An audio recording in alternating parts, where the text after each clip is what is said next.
জিজ্ঞাসা করি, কোনো মানা নেই। আব্বু আম্মু তোমরা জানতে আমি আসবো, কোনো উত্তর নেই। there is no any satisfactory answer from their selves। এ মা বাবার কাছে কোনো জবাব নেই। দিন মাস বছর কাটিয়ে চলছে। স্বামী স্ত্রী মিলে ঘর থেকে বেরিয়ে এসে জিজ্ঞাসা করুন আজকের মিলনে কিছু হতে যাচ্ছে, কি বলবে? ওই নাথিং অ্যাবাউট দ্যাট। এ সম্পর্কে আমাদের কোনো ধারণা নেই। কিছু হয়েছে হয়নি কি করে বলবো? আল্লাহ উত্তর দিচ্ছেন। আজকের এই মিলনে তোমাদের দুইজনের উত্তর কি করে বলবো কিছুই তো জানি না। হ্যাঁ আমি জানি, আমি আল্লাহ তোমাদের স্রষ্টা একমাত্র জানি।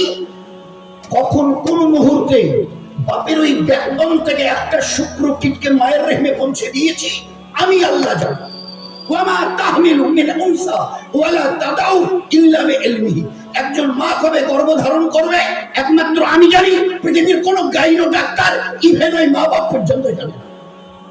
এরা কবে জানে? After 30 days. একটা সময় মা বোনদের আমাদের একটা পিরিয়ড আসে, মেনস্ট্রুয়েশনের সময় এলো, মেনস্ট্রুয়েশনটা হলো না। এট দ্যাট টাইম আমাদের মায়েরা এবারে সাসপেক্ট করে। স্বামীর খানে গিয়ে এবারে বলে মাসিকের টাইমটা পেরিয়ে গেল, হলো না। আচ্ছা হ্যাঁ, মনে হয় কিছু একটা হয়েছে। সে কবেকার কথা? আল্লাহ বলছে ওই দিন কোন শুক্র কীটকে আমি এখান থেকে বাপের ব্যাকবন থেকে ট্রান্সফার করেছি। ওয়ামা তাহমিলু, একজন মেয়ে ছেলে কবে হামিল ধারণ করবে আমি জানি। ইল্লা বিইলমিহি। দুনিয়ার কোন গাইনে তো ছেড়ে দাও, ওদের কাছে যাবে, জিজ্ঞাসা করে প্রেসক্রিপশন লিখবে LMP, লাস্ট মিনস 5, অমুক তারিখে, ওই তারিখে সম্ভব আপনাদের বাচ্চা পেতে এসে। এর বাইরে এর বড় বড় গাইনো ডিগ্রিওয়ালাদের কারো কিছু জানে না, মা বাবা জানতেন না। 2, আচ্ছা এটাই তাহলে এবার বোঝা গেল বাচ্চা পেটে এসে। হাগো কি হবে? আম্মু তুমি জানতে আমি ছেলে হব? আব্বু তুমি জানতে? হলে না না না, কি করে বলবো? ও তো এক বিন্দু মনির কাতরা, you are a drop of a dirty fluid. তুমি আমার রেহেমে এক বিন্দু মনির কাতরা ছেলে, আমি কি করে বলবো? কি করে বলবো বলো? আল্লাহ বলছে হ্যাঁ এরা ঠিক বলেছে, এরা জানে না আমি জানি। হুয়াল্লাযী ইউসাবিরুকুম ফিল আরহামে কাইফা ইয়াশা। মায়ের এই বাচ্চাদানি, যে বাচ্চা কি হবে, ছেলে অথবা মেয়ে, কালো অথবা ফর্সা, লম্বা অথবা বেটে, 2 আঙ্গুল অথবা 10 আঙ্গুল, একমাত্র আমি জানি। এরা করছি এ কথা নয় যে গরিবের ঝুপড়িওয়ালা যদি বলে যে আমার এই আল্লাহ আমার বিবির পেটের বাচ্চাটা যেন এই আল্লাহ, তা আমি যদি চাই দিতে পারি, আমি যদি চাই দিতে পারি। আর গোটা দুনিয়ার বাদশা, গোটা দুনিয়াকে চালানেওয়ালা, কিং অফ দিস ওয়ার্ল্ড, তিনি যদি বলেন আমার বিবির গর্ভে যেন একটা ছেলে হয় আর লাল টুকটুকে, আর আমি আল্লাহ যদি বলি তোমার বিবির গর্ভে একটা মেয়ে হবে আর কালো রঙের হবে। আচ্ছা তোমার হাতে এমন কোন মডার্ন টেকনোলজি, মডার্ন সায়েন্সের এমন কোন ফর্মুলা? আমি চাইছি ছেলে হবে আর কালো হবে, মেয়ে হবে আর কালো কুচকুচে হবে। আছে কোনো ফর্সা করার কোন যন্ত্র? আছে এটাকে মেয়েটাকে ছেলে করার কোন রকম মাল মেটেরিয়ালস তোমাদের কাছে? What you have collect? What you have collect such types of technology? Is there any modern science in your discussion? আছে তোমাদের আলোচনার মধ্যে এরকম? আমি বলছি আমি যা চাইবো মেনে নিতে হবে। আমি যদি বলি 10 আঙ্গুলওয়ালা করবো তো 10, আর আমি যদি বলি 8, তো হিম্মত নেই এই বাচ্চাকে কি মায়ের পেটে রিটার্ন করে দিয়ে 10 আঙ্গুল পুরো করার পরে বের হয়ে আসবে? আছে নাকি ক্যাপাসিটি?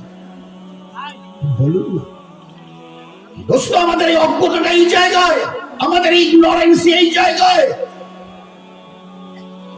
যে আমরা আমাদের রবকে বানানোওয়ালাকে চিনবার চেষ্টাই করিনি, তো মাথাটা ঝুঁকবে কি করে? আমি আমার রবকে গেল 2, মনে রাখি ভালো করে, স্টেজ বাই স্টেজ। 3, টাইম এসে গেছে। কিসের? বলে 10 মাস হয়ে গেল বাচ্চাটা আসবে। আচ্ছা তোমরা কারা? বলে আমরা আমেরিকা, বলে আমাদের নাম শুনেন, গোটা দুনিয়া আমরা চালাই। আপনি বলে আমি জো বাইডেন, আমাকে আমার নাম শুনেননি, গোটা দুনিয়া আমার আঙুলি ইশারায়। বলে আচ্ছা আমার তোমাদের কাছে এরকম কোন ফর্মুলা আছে কি এই বাচ্চাটা আজ বাদে কাল 10 মাস প্রায় হয়ে গেল, আজ বাদে কাল বেরিয়ে আসবে, এ খাবে কি? আছে তোমাদের এই চিন্তা? আছে তোমাদের দিল আর দিমাগে ভাবনা আনেওয়ালা বাচ্চা কি খাবে? ও দুনিয়ার কেউ কেনারা কেউ জবাব দেবে আমাকে? আছে তোমাদের কাছে? Is there any satisfactory answer? একমাত্র আমি তোমাদের মেহেরবান বানানেওয়ালা আল্লাহ। আমি শুধু আমার জিম্মায় রেখেছি আজ বাদে কাল দুনিয়া আসবে, তার আগে তুমি গরিব মা সারা বছরে এক পোয়া দুধ চোখে দেখোনি, দেখে ওতে কি হয়েছে? আমার খাজানায় দুধের কোনো স্টক কম আছে নাকি? আমি তোমার বাচ্চা দুনিয়ায় আসবার আগে তোমার 2 স্তনকে এমন দুধ দিয়ে টাইটম্বর করে দিয়েছি যে এই দুধের কোনো জবাব নেই। বড় বড় হসপিটালে দেখবেন বাইরে বড় বড় করে লেখা আছে ওয়ালে, মায়ের দুধের বিকল্প নেই। Really it is fact. বড় বড় ওই লাইনের ডাক্তাররা দেখেছে রিসার্চ করে, আজীব মায়ের দুধ, আজীব তার ফাংশন। ওসব ল্যাক্টোজিন ম্যাক্টোজিন 1000 কৌটো এর 1 ফোঁটার কাছাকাছি আসতে পারবে না। মায়ের 1 ফোঁটা দুধের মধ্যে যে গুণ রয়ে গেছে, কোয়ালিটি 1000 ল্যাক্টোজিনের মানে ডিব্বা মিলে এর কাছে আসতে পারবে না, এর বিকল্প নেই। 4 এর মধ্যে এমন আল্লাহ পাক সিস্টেম করে রেখেছে, কম বেশি সবাই জানি, দার্জিলিং এ খুব বড়, কাশ্মীরে গেলে তো কথাই নেই, মাইনাস এত গরম যে 3, 4, 5 ফুট পর্যন্ত 6 ফুট পর্যন্ত বরফ পড়ে রয়েছে। ঠান্ডা, এতটা ঠান্ডা যে আমরা ভাবতে পারবো না। এতটা ঠান্ডা হাওয়া, সবাই ঠান্ডায় কুচকে গেছে, মাও ঠান্ডায় জবুথবু হয়ে গেছে। কিন্তু এই বাচ্চা মায়ের কোলে এসে যখন দুধ পান করে, আমার আল্লাহ আমাদের এত বড় মেহেরবান যে সেই দুধকে আল্লাহ হালকা হালকা গরম করে ওখান থেকে ট্রান্সফার করে মায়ের বাচ্চার মুখে দিয়ে দেয়। বড় বড় ডাক্তারদের জিজ্ঞাসা করবেন, is it true or not? এটা কি সত্যিকারের বাস্তব অথবা কোনো গাল গল্প?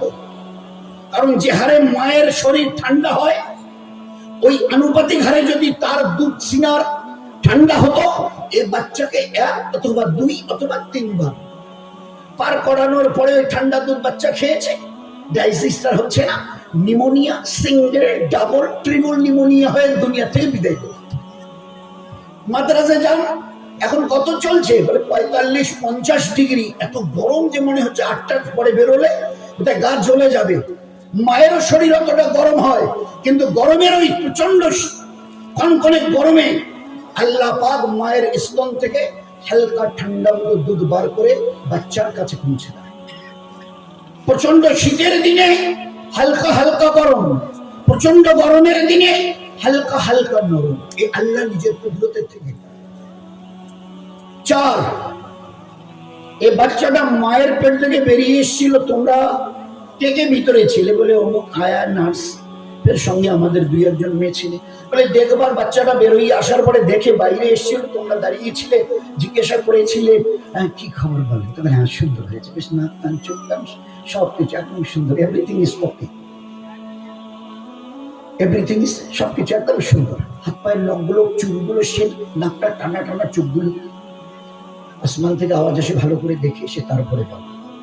সব দিকে ওই কোলে নিয়ে এপিট উপিট করে, হ্যাঁ ঠিক আছে, সব ঠিক আছে। আল্লাহ বলছে ঠিক নেই, শুধুমাত্র আল্লাহ বলছে সবাই তোমরা দেখেছো। এই 5-7 জন যারা ভিতরে ছিলে, ডাক্তার থেকে নিয়ে, নার্স আর আয়া থেকে নিয়ে, ও বাড়িওয়ালি যারা ছিল, 7-8 জনের 16, 17, 18টা চোখ দেখেছে। আল্লাহ বলছে তোমরা কেউই চোখ বলা না, ভালো করে দেখতেই শেখনি। কি করে? ভালো করে এপিট উপিট করে দেখে বললে হ্যাঁ ঠিক আছে। আমি একা বলছি ঠিক নেই, ঠিক নেই মানে আপনি অত দূরের আসমানের খোদা কি করে বলছেন ঠিক নেই? বলে হ্যাঁ, চোখ কান যা কিছু সব দিয়েছি। আচ্ছা ওর মুখের দাঁত কটা আছে কি দেখো তো। ভাই আপনাদের এইদিকে বড় মরিচা হালকায়, আপনাদের এই বড় মরিচা হালকায় বাচ্চা যখন মায়ের পেট থেকে বেরিয়ে আসে, ছেলে অথবা মেয়ে, দাঁতগুলো তার মুখে থাকে তো? ভাই দাঁত থাকে মুখে? আচ্ছা কেন থাকে না? যে আল্লাহ আমার বাচ্চার শরীরের সমস্ত অঙ্গ প্রত্যঙ্গ যা কিছু সব সেট করে দিয়ে বের করে নিয়ে এলো, দাঁত কটা দিল না কেন? আসমান থেকে আওয়াজ আসে, এই দুনিয়ার ইনসান, আমার মেহেরবানিকে মেনে নাও। শুধু তোমাকে বাঁচাবার জন্য দাঁত কাটা, শুধুমাত্র তোমাকে বাঁচাবার জন্য। এই দাঁত কটা যদি আর বাকিগুলোর সঙ্গে দিতাম না, মায়ের পেটে বেরিয়ে এসে তোমার ওই দাঁত দিয়ে মায়ের নরম স্তনটাকে কেটে দুধ খাবার বাহানায় কেটে কেটে ক্ষত বিক্ষত করে ঘা করে দিতে। First time, second time, third time মায়ের স্তন ব্যথায় ফুলে যেত। তুমি নিজের মায়ের কোলে নিজে পায়ের কাছে পড়ে নিজে কাতরাতে কাতরাতে মরে যেতে, মায়ের হিম্মত হতো না কোলে নিয়ে তোমাকে স্তন পান। শুধু তোমাকে বাঁচাবার জন্য দাঁতটা দিয়ে, এরপরে অস্বীকার করবে, এরপরে অস্বীকার করবে, বলো না, এরপরে অস্বীকার করবে যে আমার কোনো বানানেওয়ালা নেই। ফের তারপরে আস্তে আস্তে এবারে যখন 6, 7, 8 মাস চলে এলো, হাদিসে পাকের মধ্যে এসে বাচ্চাটা তখন দেখে দাদা ওগুলো কি খাচ্ছে, আব্বু আম্মি এগুলো কি খাচ্ছে। আসমান থেকে আওয়াজ আসে, তোকেও খাওয়াবো, একটু সবর কর। এইবারে কিছুদিন পরে ছোট্ট একটু গজায়, আর যেই না একটু দেখেছে এই বাচ্চার বাবা অথবা মা দেখেছে, আর সঙ্গে সঙ্গে কোথায় ফোন করবে আর না করবে তো আল্লাহ জানে। এখন তো মোবাইলের যুগ, খালা খালু ফুপা ফুপি দাদা দাদি নানা নানি সবার কাছে বাচ্চার দাঁত গজিয়েছে গো, আপনারা শুনেছেন না ভাইজা? বুবু বাচ্চার দাঁত গজিয়ে, ও আচ্ছা তাই। এই করে করে করে করে এতটা হইল, সবাই খুশি। আচ্ছা এতটা হওয়ার পরে পারে না কেন? কোন সেই দুনিয়ার জাপান আর আমেরিকার মডার্ন টেকনোলজি যে এতটুকু বাড়ার পরে ও এমন একটা মেডিসিন দেয় যে দাঁত এর পরে আর লম্বা হবে? বলেন, দিন রাত আমার দয়ায় বেঁচে আছো আর শেষ পর্যন্ত আমারই নাম নিতে লজ্জা করে তোমাদের। হায় দেখ তোমাদের, হায় শত দেখ তোমাদের। আচ্ছা যে হারে তোমার ওই দাঁত কটাকে লম্বা করেছি ওখান থেকে বের করে এতটা, আচ্ছা তারপরে যদি ওইভাবে আরেকটু লম্বা করতাম, তোমার চেহারাটা দেখে তুমি মেনে নিতে পারতে তো? এটা রাক্ষসের মতো চেহারা হতো, নিচের দাঁতগুলো এইরকম, উপরের দাঁতগুলো এইরকম, মেনে নিতে পারতে? হায় কত আফসোসের কথা। সেই আল্লাহকে এখনো চিনতে চেষ্টা করো, ফিরে যেতে হবে না। You are bound to come back. কুল্লু নাফসিন যায়কাতুল মাউত, every cell will test of death, try to remember it. সবাইকে মৃত্যুর মজা চাকতে হবে, তুমি যেই হও আর যাই হও। ফুটপাতের ভেগ মাংনেওয়ালা আর দামি কুর্সিতে बैठनेवाला, তুমি আসতে বাধ্য। ডাক গেলে তুমি যেই হও আর যাই হও আসতেই হবে তোমার। তার মাঝখানের এই জীবনটুকু, জন্মের থেকে নিয়ে মৃত্যু অবধি জীবনটাকে বানাবার জন্য আমি আল্লাহ আমার এই পেয়ারা দিন দিয়েছি, নবীদের দিয়ে। দিন কি? একটা সুন্দরতম জীবন স্টাইলের নাম হচ্ছে দিন, সুন্দরতম জীবন ব্যবস্থা। যে ব্যবস্থায় জীবন কাটালে খোদার কসম লাখবার খেয়ে বলছি, আপনার আমার দুনিয়ার জীবন ধন্য হবে। প্রতি মুহূর্তে মনে হবে দুনিয়ায় নেই, বোধহয় জান্নাতে আছি। অন্তরে আল্লাহ শান্তি ভরিয়ে দেবে, পুরো সংসারে সুখ ভরিয়ে দেবে, রহমত আর বরকত দান করবে। এখানে থাকি আর আমেরিকায় থেকে আল্লাহ হেফাজত করে দেখিয়ে দেবে, এখানে থাকি আর লন্ডনে থাকি আল্লাহ ইজ্জত দিয়ে জীবনটাকে ভরিয়ে দেবে। এইগুলো আল্লাহর ওয়াদা কোরআনে করবে। আমার এই দিন দিহিত জীবন ব্যবস্থার নাম হচ্ছে দিন। কি করে জীবনটা কাটাবে এই মাইক যিনি বানিয়েছেন তিনি ভালো জানেন। ও ভাই এই জায়গাটায় কিন্তু হাত দেবেন, একটু যদি নিচের দিকে আসে না, এখন তো এমন শব্দ যে পাশের গ্রামের লোকগুলো শুনছে। একটু যদি খালি এধার ওধার হয় তো এই শব্দ আর এই পর্যন্ত পৌঁছাবে না। যিনি বানান তিনি ভালো জানেন এর কোথায় কি আছে। তোমাদের আমি আল্লাহ আমার কুদরতের থেকে বানিয়েছি, কারণ হয়তো তোমাদের একটাই পরিচয়, দ্বিতীয় কোনো পরিচয় নেই কারো কাছে। একজন তোমাদের মধ্যে উঠে দাঁড়িয়ে দেখাবে যে আমি গোলাপের বাগানে জন্ম নিয়েছি। বলুন, আমাদের আসল পরিচয় আল্লাহ দিয়েছে কোরআনে কারীমের মধ্যে, খুলিকাল ইনসানু মিন নুতফা, you are a drop of a dirty fluid. এক বিন্দু নাপাক মনির কাতরা থেকে তোমাদের জন্ম দিয়েছে, ফুলের বাগানে গোলাপের বাগানে জন্ম নাও। সুতরাং বড়াই করা, অহংকার, দেমাগ এটা আমাদের শোভা পায় না। আমার পরিচয় আমি এক বিন্দু নাপাক মনির কাতরা ছিলাম, ওখান থেকে আল্লাহ পাক এই জিসম দিয়ে দুনিয়াতে হায়াত দিয়েছেন। কিসের জন্য? জীবনটাকে বানাবার জন্য। লিল্লাযী খালাকাল মাউতা ওয়াল হায়াতা লিয়াবলুয়াকুম আইয়ুকুম আহসানু আমালা। জন্ম আর মৃত্যুর মাঝখানের এই সময়, এ দুনিয়ার ইনসান, কে কতটা ভালো ইবাদত করে আমি আল্লাহ দেখব। আইয়ুকুম আহসানু আমালা, হাসান সুন্দর, ভালো ইবাদত করে জীবনটাকে ধন্য করবার জন্য। ভালো ইবাদত করে জীবনটাকে কে বানাও, এর এই জন্য আমি আল্লাহ হায়াত আর মৌতের মাঝখানে এই সময়টা দিয়েছি, এটাকে কাজে লাগাও। নয়তো কাল মরণের পরে নিজের পরিণতি দেখে এই চোখ দিয়ে রক্তের কান্না কাঁদতে কাঁদতে তোমাকে জাহান্নামে যেতে হবে।